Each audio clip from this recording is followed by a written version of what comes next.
Hello friends, welcome to Sushma சமையல். இப்போ ஒரு மிக்ஸி ஜார் எடுத்துகிட்டு அதில் 2 தக்காளி பழம் சேர்த்து நல்லா அரைச்சி எடுத்துக்கோங்க.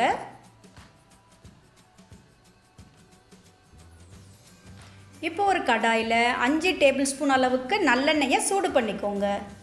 எண்ணெய் சூடானதும் 1/2 டீஸ்பூன் கடுகு, 1/4 டீஸ்பூன் சீரகம், 1/4 டீஸ்பூன் வெந்தயம், அப்புறம் 1/4 டீஸ்பூன் சோம்பு சேர்த்துக்கோங்க.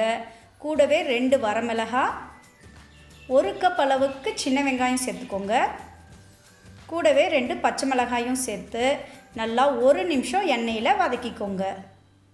இப்போ இது கூட கொஞ்சம் போல் கருவேப்பிலை சேர்த்துக்கோங்க. 5 பூண்டு பல்லை இடித்து சேர்த்துக்கோங்க. இதை நல்லா மிக்ஸ் பண்ணி 1 நிமிஷம் வதக்கிக்கோங்க.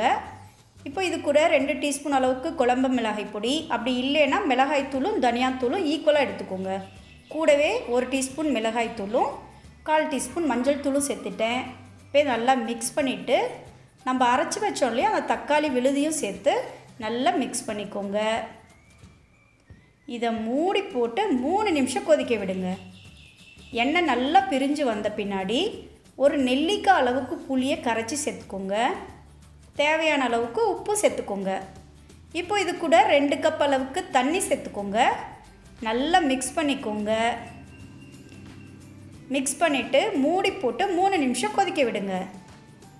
நல்லா வாசனை வந்ததும் இது கூட 1/2 டீஸ்பூன் அளவுக்கு வெல்லமும் 1/4 டீஸ்பூன் அளவுக்கு பெருங்காயத்தூளும் சேர்த்துக்கோங்க.